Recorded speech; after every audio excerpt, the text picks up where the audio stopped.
네, 우리 창세기 26장 12절에서 25절의 말씀, 우리 함께 읽도록 하겠습니다. 시작.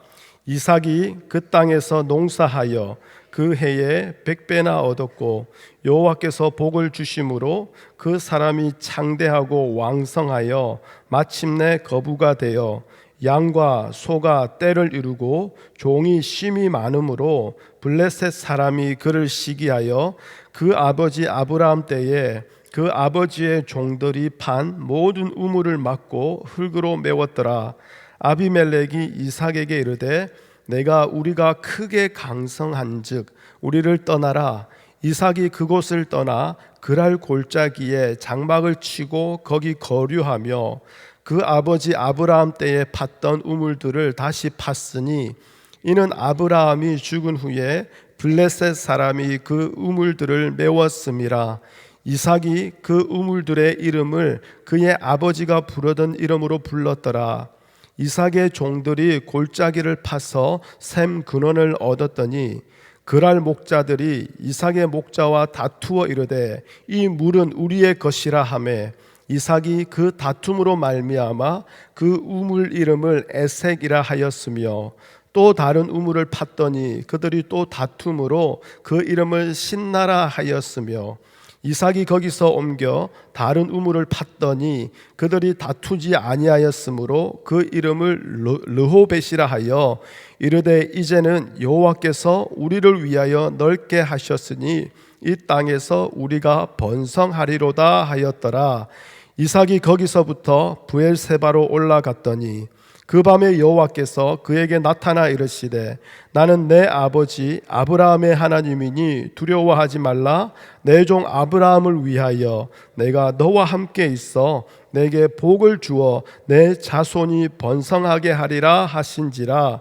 이삭이 그곳에 제단을 쌓고 여호와의 이름을 부르며 거기 장막을 쳤더니 이삭의 종들이 거기서도 우물을 팠더라. 아멘. 주님 고맙습니다. 이 시간 주의 음성을 듣기를 원합니다. 하나님의 뜻이 우리 안에 세워지기를 원합니다. 하나님과 함께 오늘 이곳에서 예배하기를 원합니다. 우리의 모든 것이 사라지게 하여 주시고 하나님이 원하시는 것만 이곳에 남게 하시고 우리 안에 굳게 세워지는 회복이 있게 허락하여 주시옵소서. 예수님의 이름으로 기도합니다. 아멘. 오늘 추수감사주일입니다. 오늘 우리가 이렇게 여러분 보시다시피 강대상 앞에다가 올 한 해 동안 정말 잘 자라서 열매 맺게 된 이런 여러 가지 곡식과 또 과일을 앞에 이렇게 예쁘게 꾸며놓고 이렇게 예배 드리는 것은 이 곡식과 과일이 마치 오늘 우리의 모습을 대변하고 있는 것처럼 보여지기 때문인 거죠. 올 한 해 참 쉽지 않은 세월을 살아왔지만 그럼에도 하나님께서 돌보시고 지켜주시고 함께 하시는 은혜로 말미암아서 오늘 우리가 이 자리에 있게 되고 우리가 가진 모든 것들 우리가 누리게 되었으니 그것이 참으로 감사하여 이렇게 예쁘게 꾸며놓고 예배 드리는 거 아니겠습니까? 자, 항상 눈에 보이는 것에 매여서 살아가는 우리, 그래서 눈에 보이는 것으로 판단하고 해석하며 이해해 버리는 우리가 이렇게 감사절을 통해서나마 그나마 다시 한 번 더 감사에 대해서 생각해 보게 되는 거, 이건 믿는 성도들 뿐만 아니라 모든 사람들에게는 유익이 되는 것은 분명한 사실 같습니다. 자, 그렇다면 오늘 추수감사절을 맞이하는 오늘 여러분은 무엇에 감사하고 계십니까? 한 해 동안 건강하게 별탈 없이 잘 지낸 거 감사입니다. 내 가족들 건강한 거 감사이지요. 내 자녀들, 내 손주들 잘 자란 거 그 또한 감사합니다. 뿐만 아니라 항상 누려왔는데 당연한 것처럼 여겼던 그 공기에도 우리는 또 감사하게 되지 않습니까? 그러다 보니까 이 생각이, 이 감사가 이제는 그 햇빛과 물까지도 그렇게 퍼져나가게 되는 것이지요. 자, 오늘 예배 시작할 때에 제가 처음 읽었던 그 말씀입니다. 우리 함께 읽어볼까요? 시편 136편 7절에서 9절인데요. 네, 우리 앞에 나와 있습니다. 함께 읽어봅니다. 시작. 큰 빛들을 지으신 이에게 감사하라. 그 인자하심이 영원함이로다. 해로 낮을 주관케 하신 이에게 감사하라. 그 인자하심이 영원함이로다. 달과 별들로 밤을 주관케 하신 이에게 감사하라. 그 인자하심이 영원함이로다. 아멘. 자, 시편의 기자도 하나님께 감사하고 있는데요, 언뜻 보면 빛들을 주신 거, 해와 달과 별을 주신 거, 그로 인해서 감사합니다라고 말하고 있는 것 같아요. 그런데요, 조금만 더 살펴보면 그보다 더 깊은 감사가 있습니다. 그게 뭐냐? 하나님이 지으신 이 모든 것에서 제가 감히 하나님의 인자하심을 보게 되었습니다. 그로 인하여 저는 감사합니다. 그 고백인 거예요. 그러니까 단지 공기를 주셔서 감사합니다가 아니라 나 같은 자를 오늘도 숨쉬게 하셔서 하나님을 믿고 하나님을 선포하는 자로 살아가게 하시니 감사합니다. 이러한 하나님의 인자하심이 크고 영원합니다 라는 이 감사가 된다라는 거예요. 그러니까 하나님을 믿는 우리는요, 다가오는 28일 목요일 날 점심이나 저녁에 하나님을 믿지 않는 자들도 다 함께 모여서 서로 나누는 공기를 주셔서 햇빛을 주셔서 감사합니다. 그보다 더 깊은 차원의 감사가 우리에게 있을 수밖에 없다라는 거예요. 자, 오늘 본문이 바로 이걸 보여주고 있어요. 눈에 보이는 것보다 더 깊고 더 진한 감사로 이끌어 가시는 하나님의 일하심을 우리에게 보여주고 있는 거죠. 자, 12절 보면요, 이삭이 그 땅에 농사하여 그 해에 100배나 얻었다고 합니다. 대박 났어요. 100배나 얻었대요. 대박 난 거 아닙니까? 근데 거기 멈추지 않습니다. 여호와께서 복을 주심으로 하면서 13절 14절 보면 어떻게 됩니까? 이삭이 창대하고 왕성하여 마침내 거부가 되었다고 합니다. 부자도 아니고요, 거부가 되었대요. 그러면서 그의 양과 소가 떼를 이루고 집에 종들이 심히 많아졌다고 합니다. 추수감사주의를 보내는 우리에게 더할 나위 없이 좋은 말씀입니다. 만일 올 한 해에 우리의 삶이 이랬다면 오늘 설교 제목처럼 감사하기 딱 좋은 인생 아닙니까? 그러니 이삭처럼 이렇게 거부가 되는 복을 받기 위해서는 우리도 이삭처럼 믿음으로 살아야 한다라고 가르치는 그 설교가 갑자기 우리에게 설득력을 엄청나게 가지는 거예요.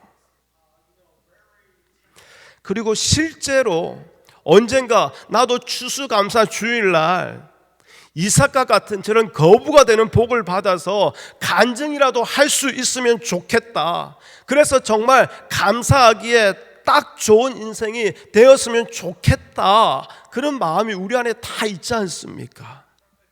그런데요, 이삭이 거부가 되었다라는 이 말씀은요, 하나님이 주신 축복으로 인해서 결론으로 나온 게 아니라 하나님의 축복의 시작이라는 것을 볼 수 있어야 돼요.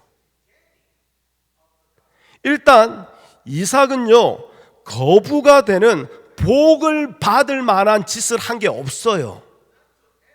흔히 오늘날 교회에서 계속 복 받으려면 복 받을 만한 짓을 해야 된다고 말하지 않습니까? 그 복 받을 짓이 뭡니까?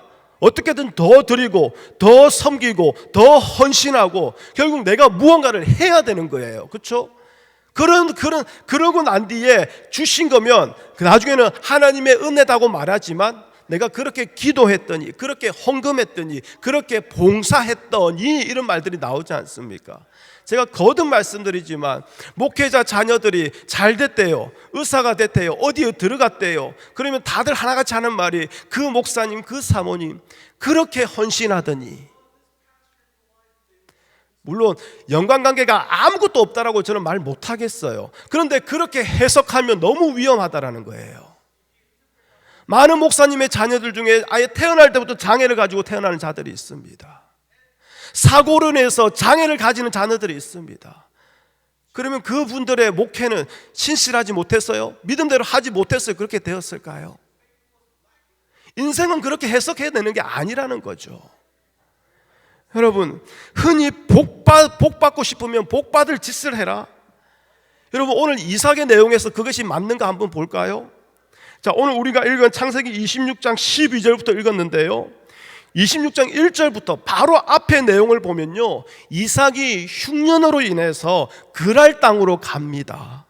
그런데 그랄 땅에 그 사람들이 혹시나 자기의 아름다운 아내 리브가로 말미암아 자신을 어쩌면 죽일 수 있겠구나, 그 두려움이 이삭의 생각을 확 덮친 거예요. 그러니 이삭이 생각한 게 뭡니까? 너를 내 아내라 하지 말고 내 누이라 해라, 그것을 했어요. 자, 이 내용 우리 되게 어디서 많이 본 것 같아요. 이삭의 아버지 아브라함이 그랬잖아요. 흉년이 들어 기근이 들어 아브라함이 하나님이 명하지 아니한 땅 애굽으로 내려갑니다. 먹고 살려고요. 그때 아브라함이 애굽으로 내려가면서 뭐라고 합니까? 아내 사라를 아내가 아니라 누이라고 하거든요. 그 아들이 똑같이 지금 하고 있어요. 자, 결국 어떤 모습입니까? 하나님을 신뢰하지 못하는 모습, 하나님을 믿지 못하는 모습. 그래서 자기 멋대로 눈에 보이는 것으로 자기 인생을 생각하고 해석하며 자기 인생을 만들어 보려고 살아가는 그 모습 아닙니까? 여러분, 이거는 믿음의 모습이 아니잖아요. 그런데 거부가 주시는 이 복 바로 앞에 나타난 내용이 이거라니까요. 그러면 이삭은요, 축복이 아니라 오히려 하나님께 책망을 받아야 되는 게 마땅한 거 아닙니까? 그런데 하나님은 이상하게 이삭을 책망하기는커녕 오히려 복을 주어서 거부가 되게 해버렸다라는 거예요. 그러니 이삭처럼 하나님을 믿음으로 잘 믿으면 이렇게 거부가 되는 복을 받는다, 이 말은요, 성경과는 아무런 상관없는 자기 욕망에 의한 자기 말일 뿐이라는 거예요. 그리고요, 또 만일 거부가 되었다면 그 뒤에 우리는 어떠한 삶을 우리는 예상합니까? 어떠한 삶을 기대합니까? 거부가 되었으니 이제는 그 넘치는 재물을 가지고 아무 걱정 염려 없이 그 모든 것을 누리며 행복하게 잘 사는 삶이 우리는 예상하지 않습니까? 그걸 기대하지 않습니까? 그런데 우리 오늘 본문의 말씀을 읽어봐서 아시겠지만 이삭은요, 거부가 된 것으로 인해서 그랄 사람들의 시기를 받게 됩니다. 그리고 14절 15절을 보면 그 그랄 땅, 즉 블레셋이죠. 블레셋 사람, 그 땅의 거주민들이 이삭을 시기하고 미워하여서 아브라함 때 판 모든 우물을 막고 흙으로 메워버립니다. 그러니 결국 나중에는 그 블레셋의 왕이 찾아옵니다. 그 아비멜렉이 찾아와서 이제 이삭에게 제발 이 땅을 떠나라고 명해버립니다. 이삭은 지금까지 잘 살던 자기의 터소, 자기의 처소를 떠나서 이제는 그랄 골짜기로 들어갑니다. 변두리로, 사람들이 살지 않는, 갑자기 삶의 환경이 너무나 안 좋아져 버렸어요. 그 골짜기에 가서 장막을 치고 거류하게 됩니다. 그랄 땅에서 잘 살았거든요.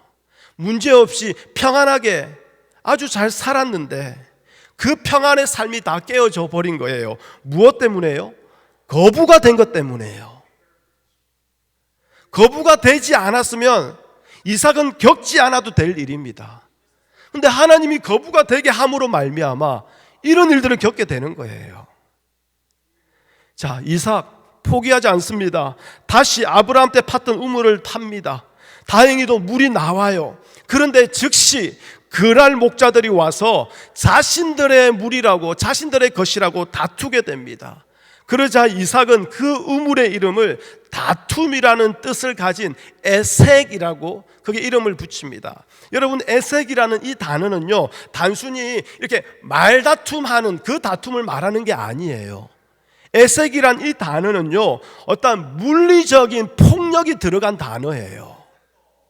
한마디로 억압받고 무례하게 취급당하다가 끝내 강탈당하게 되는 거, 그게 바로 에색, 이 다투다라는 이 단어예요. 자, 그렇게 억울하게 뺏기고 이삭은 다시 다른 곳에 가서 우물을 팝니다. 당연히 감사하게도 참 물이 또 나오네요. 그러니 그랄 목자들이 또 다가옵니다. 또 다툽니다. 그러자 이삭이 그 우물의 이름을 신나라고 짓습니다. 대적하다라는 뜻이에요. 그런데 여러분, 이 단어가요, 단순히 그냥 대적하다, 내가 너의 의견이 나는 좋지 않아, 그렇게 반대한다, 그런 의미가 아니에요. 앞에 나왔던 에색과 같이 똑같이 다투다라는 의미가 있는데, 이보다도 훨씬 더 강도가 강한 단어예요. 강도가 높은 단어예요. 자, 우리 사탄이라는 단어 있죠. 성도들의 믿음을 파멸시키고 그래야 하나님과의 관계를 끊어버리려고 하는 그 사탄, 이 사탄이라는 단어와 같은 어원을 사용하는 게 바로 이 싯다라는 단어예요. 그러니까 그랄 목자들이 마치 이삭의 가족들을 원수를 대하듯이 매우 악의적이고 비인격적이고 모독적이며 폭력적으로 그들을 대했다라는 거예요. 여러분, 차라리 거부가 되지를 말지, 부자가 되지를 말지, 거부가 되지 않았더라면 이러한 고통과 억울함을 당할 필요도 없었던 것이지요.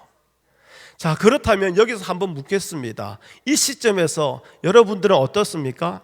여전히 이삭이 거부가 된 복을 여러분도 받고 싶으십니까? 대답 안 하셔도 돼요. 지금 이 이야기는 계속 진행 중에 있거든요. 아직 끝은 아닙니다. 자, 끝까지 들어보시고 한번 생각해 보십시오. 자, 이삭이 거기서 옮깁니다. 또 다른 우물을 팝니다. 그런데 그랄 목자들이 다투지 아니하게 됩니다. 그리하여 그 이름을 르호벳, 즉 장소를, 나의 장막을 넓게 하셨으니라는 뜻의 그 이름을 붙입니다. 그게 바로 22절 말씀이죠. 우리 22절 함께 읽어볼까요? 시작. 이삭이 거기서 옮겨 다른 우물을 팠더니 그들이 다투지 아니하였으므로 그 이름을 르호벳이라 하여 이르되 이제는 여호와께서 우리를 위하여 넓게 하셨으니 이 땅에서 우리가 번성하리로다 하였더라. 아멘. 저는 이 말씀을 읽으면서요, 이삭이 좀 어깨에 좀 정신적으로 문제가 있나 생각했어요. 아니, 앞에 다투고 그렇게 빼앗기고 억울하고 말 그대로 정말 하나님을 다시도 보기 싫을 만큼 억울한 삶 아닙니까? 그런데 세 번째 우물을 팠는데 그랄 목자들과 다투지 않게 되니 갑자기 하나님께서 나의 지경을 넓히셨습니다. 너무 이상하지 않습니까? 그렇다면 왜 이삭은 이렇게 갑자기 여호와께서 우리를 위하여 지경을, 우리의 장막을 넓게 하셨다, 이 말을 하게 된 것일까요? 자, 먼저 다시 말씀드립니다. 이 모든 이야기의 시작은 하나님이 이삭을 거부가 되게 하셨기 때문인 거예요. 이삭이 거부가 되지 않았다면 이러한 일들을 이삭은 겪을 필요가 없습니다. 다시 말씀드리면 거부가 된 것이 결국 잘 살던 곳에서 쫓겨나게 된 빌미가 된 거 아닙니까? 그리고 쫓겨난 것 때문에 우물을 파게 되고 또 우물을 파면 다투게 되고 싸우게 되고 또 다른 우물을 파면 또 뺏기게 되고 그러다가 또 우물을 파면서 이삭이 뭔가 깨닫게 되었다라는 거예요. 그게 무엇이냐? 바로 여호와께서 우리를 위하여 지경을 넓게 하셨다라는 거예요. 이삭이 이 우물 사건, 이 거부가 되기 전에 그가 했던 것은 아내 리브가를 누이라고 거짓말한 겁니다. 그러면 그때 이삭은 어떤 상태의 사람이었을까요? 눈에 보이는 그랄 사람에 대한 두려움으로 그의 인생이 사로잡힌 인생이었어요. 눈에 보이는 것 때문에 하나님이 보이지 않았던 사람이었어요. 그랄 땅에서도 함께 하시는 하나님을 생각하지도 못한 자가 바로 이삭이었던 거예요. 그런데 이삭이 살던 곳에서 쫓겨나 여기저기로 억울하게 쫓겨다니면서 우물을 파다가 깨닫게 된 것은 하나님이 내가 어디를 가든지 내가 무슨 일을 하든지 나와 함께 하시는구나, 이걸 깨닫게 된 거예요. 여러분, 창세기 25장 11절에 보면요, 그랄 땅 이전에 이삭이 거했던 땅은 브엘라헤로이라는 땅입니다. 브엘라헤로이는 무슨 뜻이냐? 살아계셔서 나를 감찰하시는, 나를 지켜주시는, 나를 돌보시는 자의 우물이라는 뜻이에요. 그러니까 이삭에게 우물은요, 단순히 그냥 먹고 살기 위해서 필요한 그 수준을 뛰어넘어서 살아계신 하나님께서 나를 돌보시고 감찰하시며 함께 하신다라는 증거였던 거예요. 여러분, 생각해 보십시오. 특히 지금 팔레스틴 그 사막 지역에서 그 땅이 척박하여서 우물을 판다고 해서 물을 쉽게 얻을 수 있는 곳이 아니거든요. 그런데 어디서도 그 우물을 쉽게 찾을 수 없는데 이삭의 삶 가운데는 그 우물이 계속 주어졌다라는 거예요. 그러니 이삭은 그 우물에 목을 메었던 거예요. 왜요? 그 우물이 마치 부적과 같은 거였어요. 이 우물이 있음으로 말미암아 하나님이 나와 함께 하신다. 우리 신앙생활할 때 이런 부적 많지 않습니까? 내가 기도했다라는 거, 그 우리 부적같이 우리 들고 다니지 않습니까? 올해 내가 성경 2독했다, 3독했다. 올해 내가 교회에 사람 몇 명 데리고 왔다. 그 우리에게 부적같이 우리 가지고 있지 않습니까? 이것으로 말미암아 하나님이 나에게 나쁜 일은 일어나지 않게 하실 거야. 복 주실 거야. 좋은 일 있게 하실 거야. 우리 신앙의 부적들 아닙니까? 그런데 어디서 우물을 파도 물이 나오자 이제는 이 이삭이 깨닫게 된 건 뭐냐? 하나님이 내가 어디를 가든지 나를 돌보시며 나와 함께 하시는구나. 그리고 결국 물이 바다를 덮은 같이 이전에는 브엘라헤로이 아니면 우물이 있는 그랄 땅에서만 하나님이 함께 하신다고 믿었는데 이제는 물이 바다를 덮은 같이 모든 땅이, 하나님이 나를 보내시는 모든 곳이 하나님이 거하시며 다스리는 하나님의 땅임을 알게 된 것이고, 그 의미로 말미암아 여호와께서 우리를 위하여 넓게 하셨다라는 이 고백을 하게 된 것이죠. 이 모든 것을 보게 되면요, 하나님은 이삭이 단지 부자가 되게 하는 거, 거부가 되게 하는 거, 거기에 하나님은 뜻을 하나도 두지 않으셨다라는 거예요.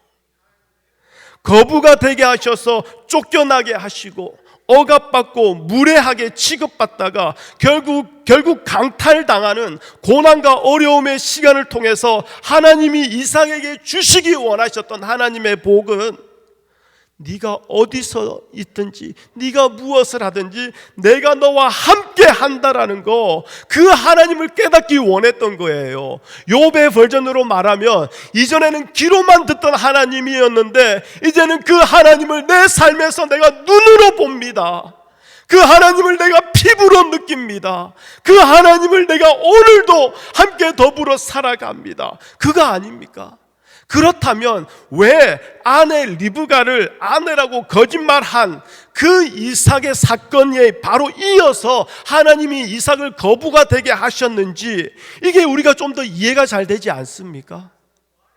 그러니까 뚝뚝 떨어진 사건이 아니라 하나님을 믿지 못하고 바라보지 못하는 자, 세상의 눈에 보이는 것으로 자기 인생을 판단하고 결정하며 해석하는 자, 그러한 자에게 하나님은 거부가 되게 하심으로 말미암아 믿음을 한 단계 더 높이시는 거예요.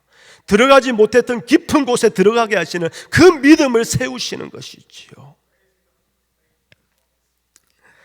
아내 리브가를 누이라고 말할 때 그때 이삭에게는 하나님이 보이지 않았던 거예요. 하나님보다 그랄 땅에 그 사람들이 무서웠고 내가 어쩌면 죽을 수도 있겠다라는 자기 생각, 자기 걱정, 자기 두려움, 그것은 결국 하나님의 함께 하심을 보지 못하고 믿지 못하기 때문에 나타난 삶의 모습이었다라는 거예요. 만약 거부가 된 것으로 인하여서 그 땅에서 그냥 행복하게 잘 살았다면 이삭은 온 땅에 충만하신 하나님의 함께 하심에 대해서 결코 눈을 뜨지 못했을 거예요. 자, 24절 말씀을 우리 함께 읽어볼까요? 24절 시작. 그 밤에 여호와께서 그에게 나타나 이르시되 나는 내 아버지 아브라함의 하나님이니 두려워하지 말라. 내 종 아브라함을 위하여 내가 너와 함께 있어 내게 복을 주어 내 자손이 번성하게 하리라 하신지라. 아멘. 자, 여기서 내 아버지 아브라함의 하나님이라는 말을 합니다. 이건 무슨 말입니까? 아브라함에게 약속하시고 함께 하시며 그 약속을 이루기 위해서 일하시는 하나님이라는 뜻이 되는 거죠. 그러면 왜 이삭에게 아브라함의 하나님으로 다가오게 될까요?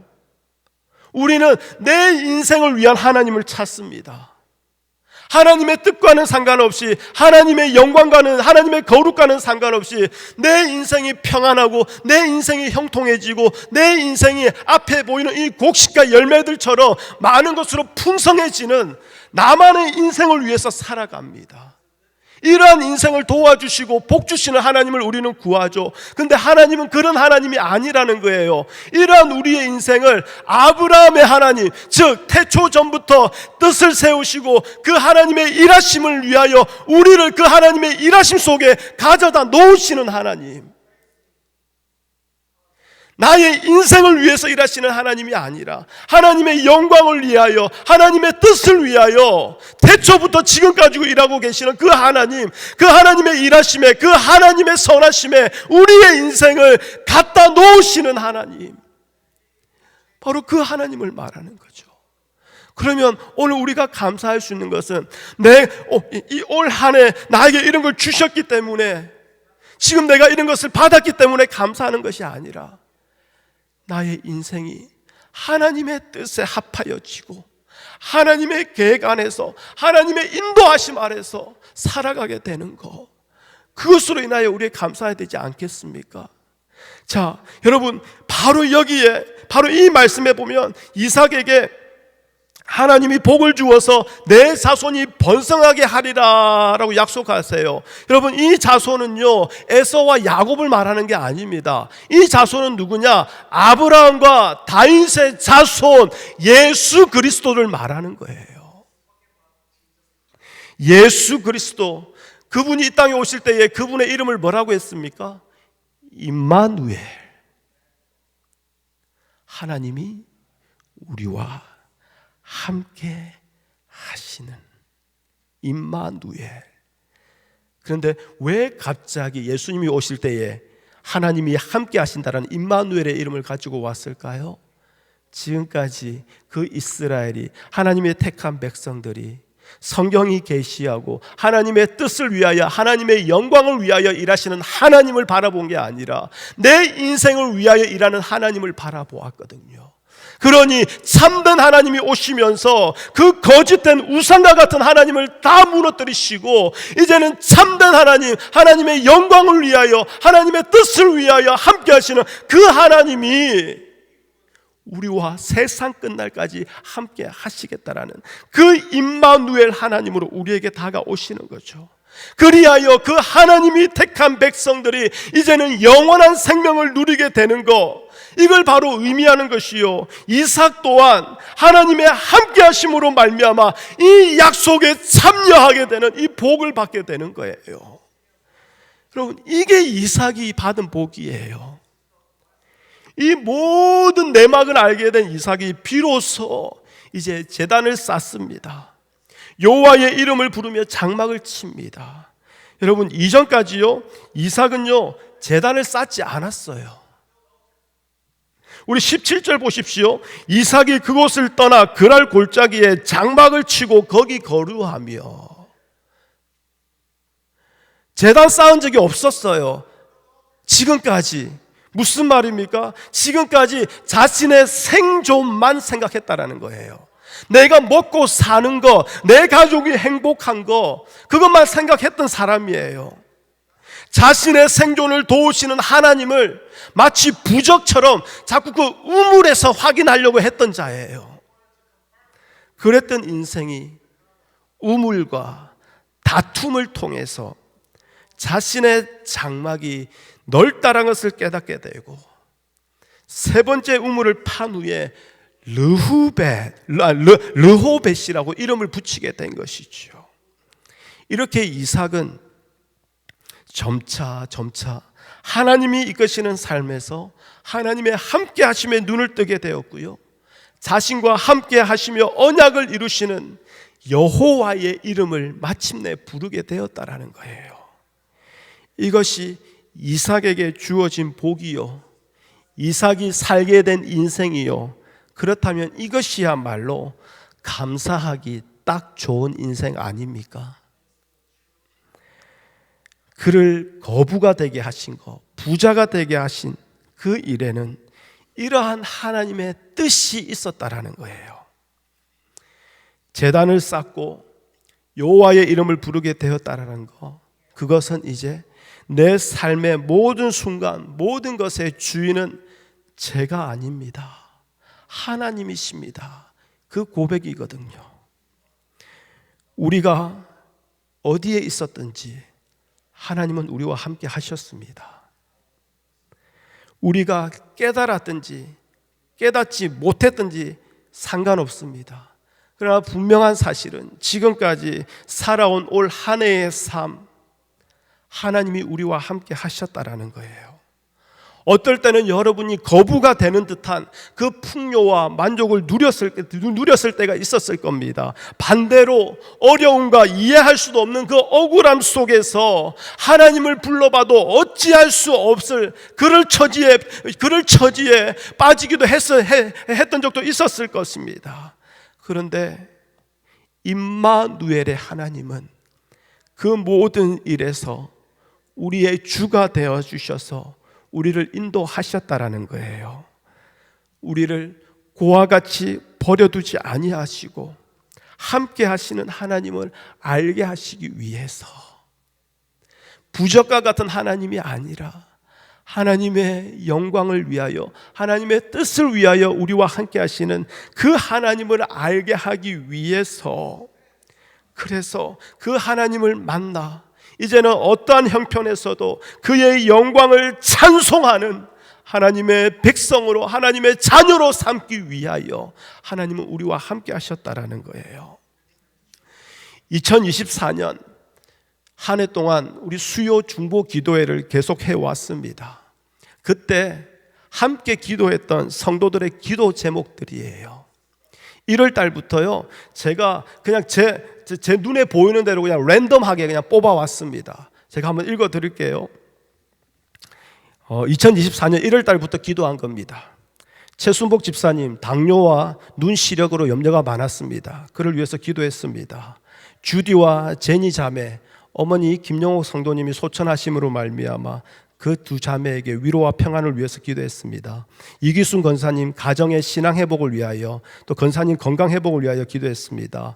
또 영서가 코로나 걸렸었나 봐요. 그래서 영서 코로나 회복을 위해서 기도했습니다. 장종수 성도님 자동차가 말썽이 났나 봐요. 그 수리를 위해서, 그리고 또 나중에 낙심하여 교회 나오지 않게 된 거, 그를 위해서 기도했습니다. 시스터 루스 돌보던 우리 교회 옆집의 람밤 할머니, 그 영혼의 구원을 위해서 기도했고요. 한강숙 집사님 아들 최희상 기도했고, 형부되는 김득찬 성도님 건강 회복을 위해서 기도했습니다. 우리 성규 그때 새로운 직장으로 옮기게 되는 거 기도했고요. 성규의 믿음을 위해서 기도했습니다. 김현순 권사님 아들 김정훈 형제 그 가정의 구원을 위해서 기도했고요. 손녀 클로이를 위해서 기도했습니다. 서우 형제 독감을 걸려서 힘들었어요. 기도했습니다. 우리 이호 집사님의 아내 되시는 이송래 집사님, 또 그 아들 그 준이의 아들 되는 윤기, 그 가정을 위해서, 믿음을 위해서 기도했습니다. 배수연 집사님 한국에서 치료받는 거, 두통 때문에 어려워하던 거, 그걸 위해서 기도했습니다. 소연자매 셋째 출산을 위해서 기도했습니다.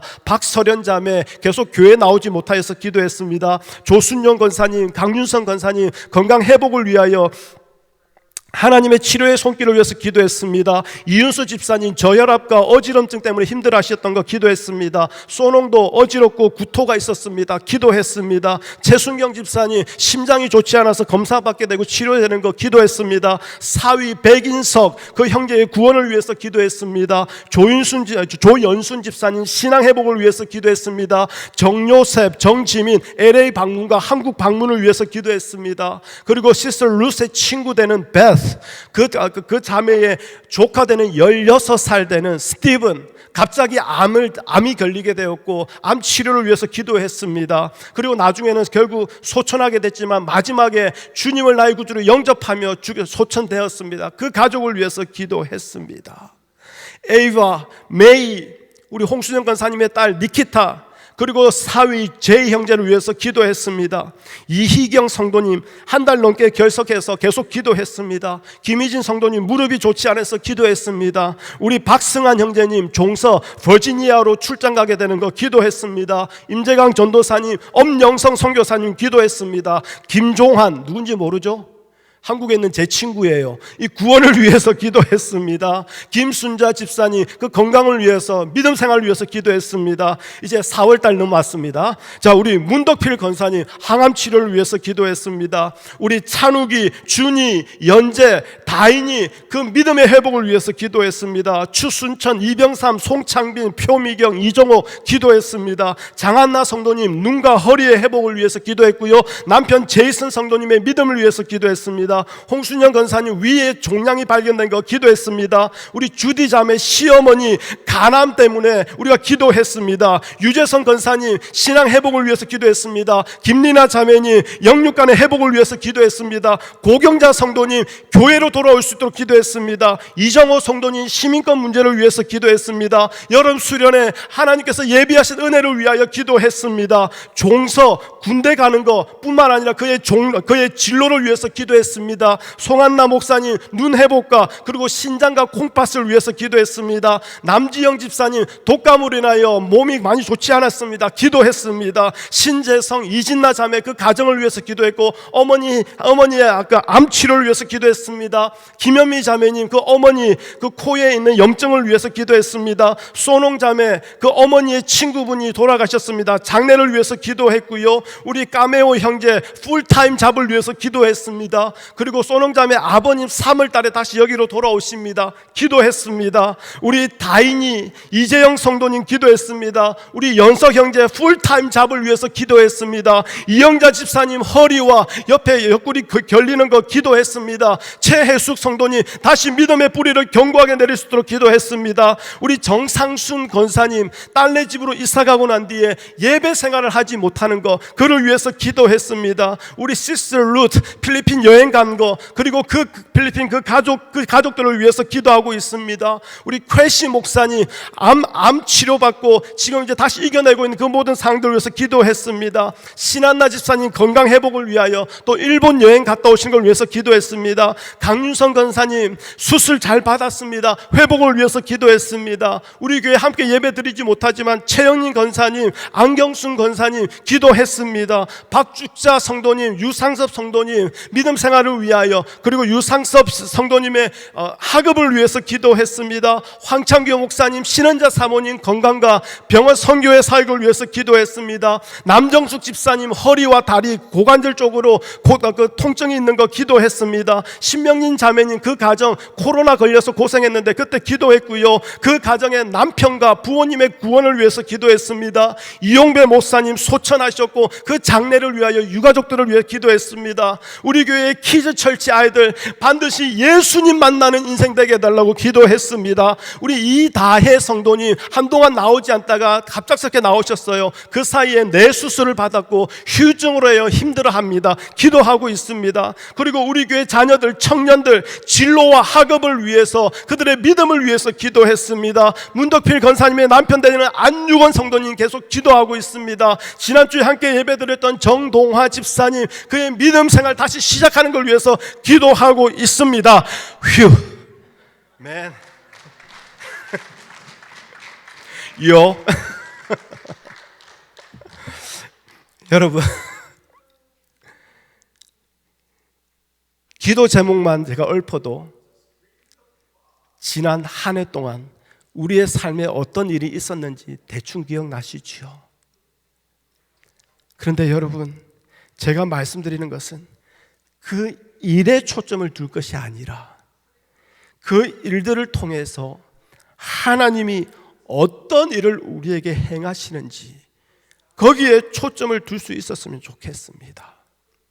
여러분이 이해할 수 없는 어려움과 고난으로 기도한다 하여도 기도마저도 원망으로 한숨으로 채워질 때 누군가 여러분을 위해서는 기도했다라는 거예요.